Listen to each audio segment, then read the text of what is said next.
হরে কৃষ্ণা, রাধে রাধে। নমস্কার বন্ধুরা, আমি চন্দন মল্লিক। কেমন আছো তোমরা সবাই? আশা করছি তোমরা সকলে খুব ভালো আছো, আমিও খুব ভালো আছি। বন্ধুরা, আজকে আমি একটি এডিটোরিয়াল লেটার রাইটিং তোমাদের সাথে আলোচনা করব। তোমাদের বোঝানোর চেষ্টা করব লেটারটি লিখতে হয় কেমনভাবে। বন্ধুরা, তোমরা অবশ্যই শেষ পর্যন্ত মন দিয়ে ভালো করে শোনো আর দেখো, আর খাতা পেন নিয়ে রেডি হয়ে যাও। আমি যেমনভাবে লিখব তোমরাও ঠিক সেই মতো ফলো করবে, দেখবে তোমরা এডিটোরিয়াল লেটার লেখা শিখে যাবে। বন্ধুরা, শেষ পর্যন্ত শোনার পর দেখার পর যদি শিখতে পারো, জানতে পারো, কাজে লাগে, অবশ্যই লাইক করে জানাবে, সাবস্ক্রাইব করবে, নিজের বন্ধুবান্ধবী, নিজের ভাই বোন, নিজের আত্মীয় পরিজনের মধ্যে শেয়ার করে দেবে, যাতে করে প্রত্যেকেই দেখার সুযোগ পায়। বন্ধুরা, শুরু করছি। দেখো, যদি লেটারটি পরীক্ষায় পড়ে, আর এডিটোরিয়াল লেটার আছে শুধুমাত্র ক্লাস 10-তে, যদি লেটারটি পরীক্ষায় পড়ে তো পরীক্ষায় আসবে, write a letter to the editor of an English daily. ইংরেজি সংবাদপত্রের সম্পাদককে চিঠি লেখো। পয়েন্টিং আউট, সেখানে উল্লেখ করো the need for a playground, একটা খেলার মাঠের প্রয়োজন। ইন ইয়োর নেইবারহুড, তোমার এলাকায় একটা খেলার মাঠের প্রয়োজন আছে, সেই ব্যাপারে একটি দৈনিক সংবাদপত্রের সম্পাদককে চিঠি লিখে জানাও। 10 নম্বর আছে, তোমাদেরকে লিখতে হবে 100 শব্দে লিখতে হবে, কিন্তু এখানে শব্দটা উল্লেখ করে দেয়া নেই, তাই আমি এখানে লিখেছি 120 শব্দে। তার মানে এনাফ ইনফরমেশান দেওয়া আছে যাতে করে তোমরা আরও সুন্দর করে নিজেরা লেখার সুযোগ পাও। বন্ধুরা, শেষ পর্যন্ত শোনো আর দেখো, আর খাতা পেন নিয়ে রেডি হয়ে যাও। তাহলে শুরু করবে এইভাবে। টু দ্য এডিটর প্রথমে লিখবে, টু লিখবে, তার নিচে লিখবে the editor, EDITOR, to the editor. তারপর সংবাদপত্রের নাম লিখবে the Statesman, STATESMAN, the Statesman. তারপর ঠিকানা দেবে স্টেটসম্যানে কলকাতা 7,01,000, না, ঠিকানা হচ্ছে 4 চৌরঙ্গি স্কোয়ার, ওটা দিতে হবে। 4 Chowringhee, RINGHEE, 4 Chowringhee square, SQUARE। তারপর দেবে কলকাতা 7,01,000, কলকাতা 7,01,000। ওকে, এইটা প্রথমে লিখবে টু দ্য এডিটর। এবার যেমন পত্রিকা, যেমন খুশি পত্রিকার নাম দেবে, তারপর ঠিকানা দেবে 4 চৌরঙ্গি স্কোয়ার, কলকাতা 7,01,000। তারপরে তার নিচেতে সাবজেক্ট লিখবে। নিচেতে আমি লিখে রেখেছি সাবজেক্ট, মানে বিষয়টা বাংলায় লিখে রেখেছি যাতে করে ইংলিশে ট্রান্সলেট করতে পারি। বিষয় লিখে রেখেছি আমাদের এলাকায় একটি খেলার মাঠের প্রয়োজন আছে। ওকে, তাহলে ইংলিশে ট্রান্সলেট করলে হয় নিড, প্রথমে সাবজেক্ট বলে SUB, সাব লিখবে, কোলন চিহ্ন দিবে, তারপর লিখবে need, NEED, need for a playground, in for a playground in our নেইবারহুড, NEIGHBOURHOOD,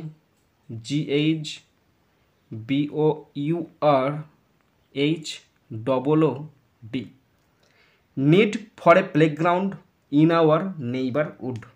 ওকে, তারপর লিখবে রেসপেক্টেড স্যার, এখানটায় লিখবে রেসপেক্টেড, RESPECTED, রেসপেক্টেড স্যার অথবা ম্যাডাম লিখতে পারো, যেটা খুশি লিখবে, কমা দেবে। তার ঠিক নিচে থেকে যে বক্তব্যটা দিতে চাইছো সেই বক্তব্যটা দেবে। সেই বক্তব্যটা কীভাবে শুরু হচ্ছে দেখে নাও। ফার্স্ট সেন্টেন্স শুরু করছি, আমি আপনার দৃষ্টি আকর্ষণ করতে চাই যে আমাদের এলাকায় একটি খেলার মাঠের অভাব রয়েছে। চাপের কিছু নেই, লিখতে শুরু করছি। তাহলে আমি চাই, আই ওয়ান্ট টু ব্রিং, আনতে, আই ওয়ান্ট টু ব্রিং, আমি আনতে চাই, টু ইয়োর অ্যাটেনশান, আপনার দৃষ্টিতে, to your attention, ATTENTION, I want to bring to your attention, আমি আপনার দৃষ্টিতে আনতে চাই কি অভাবটা, the lack, LACK, lack of a playground, একটা খেলার মাঠের অভাবটা আপনার দৃষ্টিতে আনতে চাই। কোথায় অভাব আছে? ইন আওয়ার নেইবারহুড, আমাদের এলাকায়।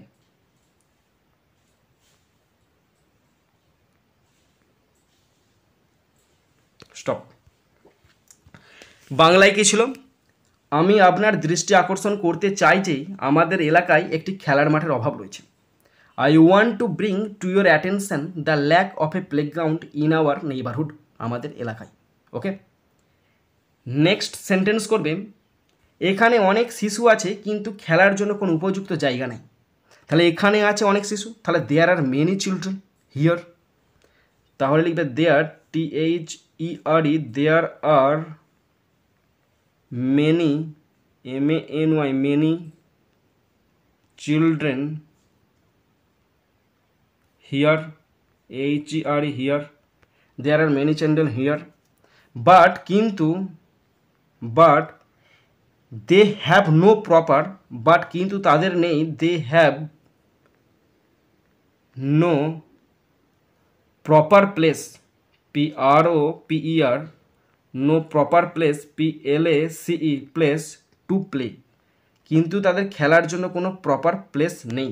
ওকে, তাহলে দেখো, there are many children here, এখানে অনেক শিশু আছে, but they have no proper place to play, কিন্তু তাদের খেলার জন্য কোনো নির্দিষ্ট জায়গা নেই। নেক্সট সেন্টেন্স, তারা রাস্তায় খেলতে বাধ্য হয় যা খুবই বিপজ্জনক।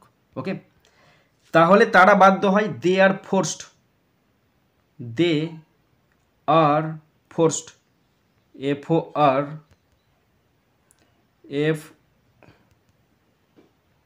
FORCED, দে আর ফোর্সড, তারা বাধ্য হয়, টু প্লে, খেলতে, টু প্লে, খেলতে বাধ্য হয়, on the street, on the street, STREET, on the street, তারা রাস্তায় খেলতে বাধ্য হয় যা খুবই বিপজ্জনক, which is very dangerous, which is very, VERY, very dangerous, DANGEROUS, which are very dangerous. তারা রাস্তায় খেলতে বাধ্য হয়, দে আর ফোর্সড, তাদেরকে বাধ্য করানো হয়, টু প্লে, খেলতে, অন দ্য স্ট্রিট, রাস্তায়, হুইচ ইজ ভেরি ডেঞ্জারাস, যেটা খুব ভয়ানক। নেক্সট সেন্টেন্স, খেলাধুলা শিশুদের স্বাস্থ্য ও মানসিক বিকাশের জন্য অত্যন্ত জরুরি। তাহলে খেলাধুলা জরুরি, তাহলে প্লেয়িং ইজ ভেরি ইম্পর্টেন্ট, তাই না? তাহলে প্লেয়িং লিখবে, PLAYING, প্লেয়িং ইজ ইম্পর্টেন্ট, মানে অত্যন্ত জরুরি, মানে কি ভেরি ইম্পর্টেন্ট, বা ভেরি ইম্পর্টেন্টই লিখবে, very important, IMPORTANT, playing is very important for A child's, CHILD', child's health and growth, HEALTH, health and growth, GROWTH, stop। খেলাধুলা শিশুদের স্বাস্থ্য এবং মানসিক বিকাশের জন্য অত্যন্ত জরুরি, তাহলে playing is very important for a child's health and growth, শিশুদের স্বাস্থ্য এবং বৃদ্ধির জন্য খুবই জরুরি। ওকে, নেক্সট সেন্টেন্স, একটি সুপরিকল্পিত খেলার মাঠ থাকলে শিশুরা মোবাইল ও ইনডোর গেম থেকে দূরে থাকতে পারবে। তাহলে তার মানে কি বলতো, একটা সুপরিকল্পিত খেলার মাঠ, তাহলে একটা সুপরিকল্পিত খেলার মাঠ মানে কি, well maintained, well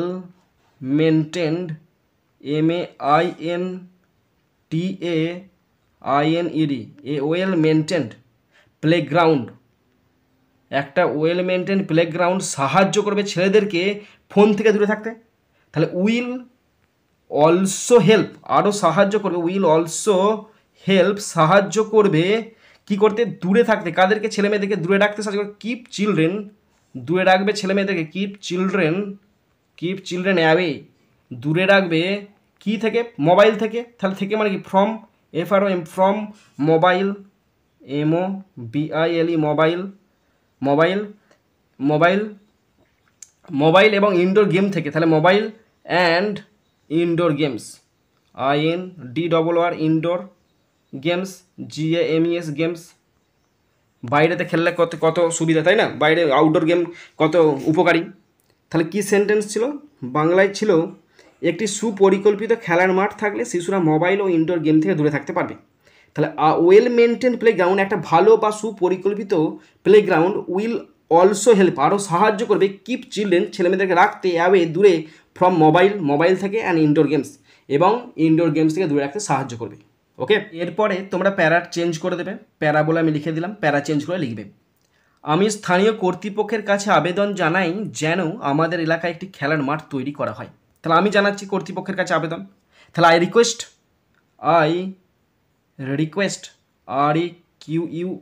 I request the local authorities local authorities I request the local authorities to take, তারা যেন নেয়, টু টেক অ্যাকশন, তারা যেন পদক্ষেপ নেয়, ACTION, তারা যেন পদক্ষেপ নেয়, অ্যান্ড এবং তৈরি করে, বিল্ড বা মেক করতে পারো বা কনস্ট্রাক্ট করতে পারো, বিল্ড এ প্লেগ্রাউন্ড, তারা যেন একটা প্লেগ্রাউন্ড তৈরি করে, প্লেগ্রাউন্ড তৈরি করে কোথায়, কাদের জন্য, ফর দ্য চিলড্রেন, ছোটো ছোটো ছেলে মেয়েদের জন্য, কেননা পড়াশোনার পাশাপাশি খেলাধুলা তাদের করতে হবে, ফর দ্য চিলড্রেন।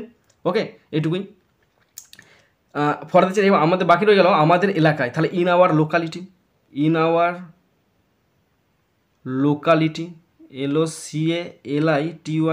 লোকালিটি বা এরিয়া বা নেইবারহুড, তারপরে স্টপ দিয়ে দেবে। তাহলে বাংলায় কী ছিল, আমি স্থানীয় কর্তৃপক্ষের কাছে আবেদন জানাই, তাহলে I request the local authorities, যেন আমাদের এলাকায় একটি খেলার মাঠ তৈরি করা হয়। কী জানাবো, টু টেক অ্যাকশন, তারা যেন অ্যাকশন নেয়, অ্যান্ড বিল্ড তৈরি করে, আ প্লে গ্রাউন্ড, একটা খেলার মাঠ, ফর দ্য চিলড্রেন, ছেলেমেয়েদের জন্য, ইন আওয়ার লোকালিটি, আমাদের এলাকায়। Okay, next sentence and last sentence, এটি শুধু শিশুদের জন্য নয় বরং পুরো সমাজের জন্যই উপকার বয়ে আনবে। কারণ বয়স্ক মানুষেরা, মধ্যম বয়স্ক মানুষেরা, তারা সকালে হাঁটতে পারবে, বিকালে বসে গল্প করতে পারবে, তাই না, এবং ছেলেমেয়েদের তো সুবিধা হবে। তাহলে it will benefit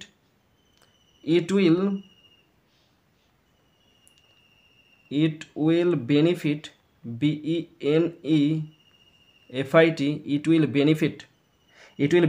not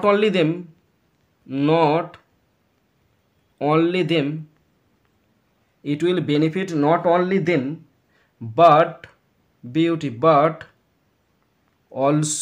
but also the entire community, entire community, COMMUNITY, stop. তাহলে কি বাংলায় ছিল বলতো, এটি শুধু শিশুদের জন্য নয় বরং পুরো সমাজের জন্য উপকার বয়ে আনবে।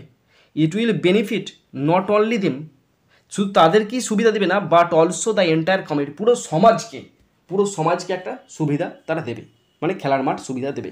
এরপরে তোমরা লিখবে ইয়োর্স সিনসিয়ারলি, কমা দেবে, বলে পুরো নামটা লিখবে, তারপরে যে ডেটটা দেবে, ঠিকানা দেবে, তারপর ডেট দেবে, এই ঠিকানা ডেটটা এই সোজাসুজি লিখবে, এখানটা আমার নিচে নেমে গেছে, এটার আমার ঠিকানা কুমুর শাহ হুগলি, ডেট মানে যে দিনকে তুমি লিখছো সেদিনকে, আজকে 20 তারিখ, আমি এটা রেডি করেছিলাম 19 তারিখে, তাই 19 তারিখে ডেটটা দিয়ে আছে, মানে তুমি যেদিনকে লিখবে সেদিনের ডেটটা দেবে। ওকে বন্ধুরা, তোমরা যারা শেষ পর্যন্ত শুনলে বা দেখলে তোমাদের প্রত্যেককে অসংখ্য ধন্যবাদ জানাই। বন্ধুরা এখানেই শেষ করছি ভিডিওটি, সুন্দর থাকবে, সুস্থ থাকবে, টেক কেয়ার, থ্যাংক ইউ, জয় হিন্দ, বন্দে মাতারাম।